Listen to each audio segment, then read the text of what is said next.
This is section 1, module 3, and it's all about score reading. So I'm sure you know this, but if you do not know, when I'm talking about the score, I'm actually talking about the sheet music that you read when you are going to play or sing a piece.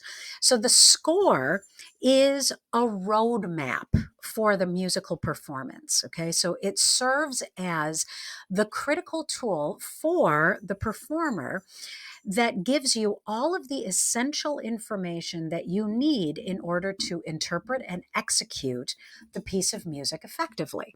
So, I'm going to go through some sort of broad definitions of many of the things that you will encounter when you're looking at a score. Now, many of these things I'm going to go in much more in depth detail in further lessons. But in this lesson, I'm just sort of going to give you a broad overview of many of the things that you will see on the page so that you know what it is that you're looking at. So, the first thing that I want to share with you is the time signature. Now, the time signature specifies the number of beats in each measure and the type of note that receives one beat. So you see that it is usually presented as a fraction, okay? So two numbers on top of one another. And it appears only in the first measure of the piece. Or if sometime within the piece, in the middle of the piece, the time signature changes, then you will see a time signature again. But most likely, you're only going to see a time signature at the very beginning of the piece, in the very first measure of the piece. And when you're looking at this time signature, the top number always tells you how many beats are going to be in each measure. So if there is a 4 on the top of a time signature, that means that there are 4 beats in each measure. If there is a 6 on top, then there are 6 beats in each measure. If there are 12 is a 12 on top, then there are 12 beats per measure. Then and so on and forth, or so forth. And there can be more. There can be 2s and 3s and 16s and all of that on the top. But essentially, the top number tells you how many beats are in each measure. The bottom number tells you what kind of note will get one beat. So that could be a quarter note, a half note, an eighth note. The possibilities are endless, and I will explain a little bit more about how that actually works in future lessons. But at this point, all you need to know is that that time signature tells you how many beats are going to be in each measure, and you're only going to see that time signature in the first measure of the piece. Okay. The next thing that you will see actually right next to the time signature is the key signature. So the key signature is a set of sharps or flats that is placed at the beginning of every staff in the music. Okay, this goes all the way through the piece. And what this key signature does is it indicates the tonal center or the key of the piece. So it determines which notes are raised or lowered by default throughout the composition.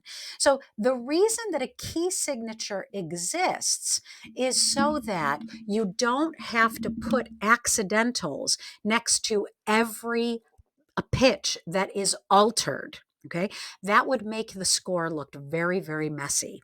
So the key signature tells you which pitches are actually going to be altered, raised, or lowered throughout the piece when you see them. So, for instance, this key signature that you see indicates that there is an F sharp, a C sharp, and a G sharp in this key, which means that as you're playing along, anytime that you see an F, a C, or a G in the music, they are to be played as an F sharp, a C sharp, or a G sharp.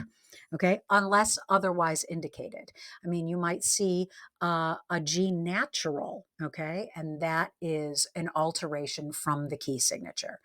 But again, you will see a key signature at the beginning of every staff in the music. Then there are tempo markings. So tempo markings refer to indications of how fast or slow they want you to play the piece. Now, the first kind of tempo marking that you might see is a metronome marking, okay? And you can see a metronome marking in this graphic here. It is a note with an equals sign and then a number. And so what that tells you is that that particular kind of note, in this case, it is a quarter note. The quarter note is equal to 120 beats per minute. Okay, so BPM, beats per minute. Okay, so this you would hear in a metronome, okay, the little ticking machine, okay, that keeps a steady tempo for you. All right, that is what a metronome marking is. So you may see that at the top of the first measure of music in the score. Sometimes they don't have it, sometimes they do. Okay. And then you might also see tempo markings that are actually Italian terms that don't necessarily always give you an exact tempo, meaning that they don't give you how many beats per minute they want it to be, but they give you an expressive term that conveys the overall feel and mood of the composition and suggests a particular tempo.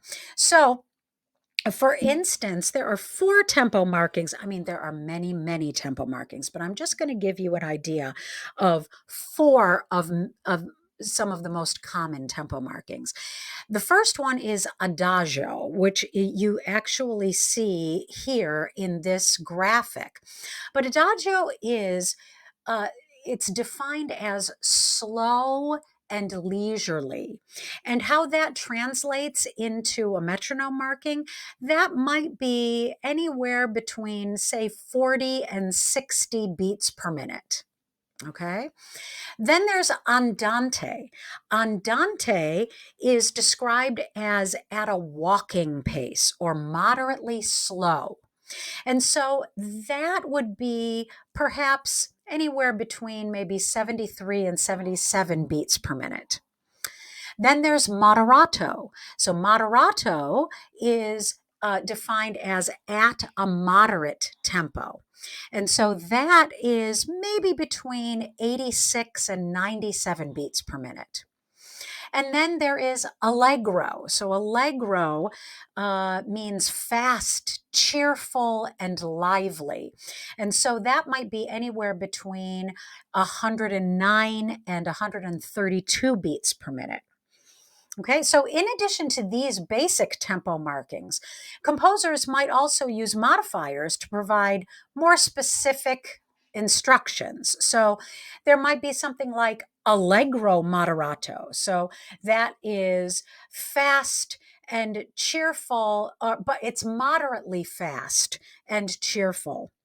Or allegro vivace, which is fast and lively, or andante cantabile, which is at a walking pace with a singing quality. Okay, so they can get very meta here. And it's sort of up to you to sort of figure out, okay, what is the general tempo and mood that they want? Okay. And you can see in this graphic that sometimes they include the Italian expressive term along with a specific metronome marking.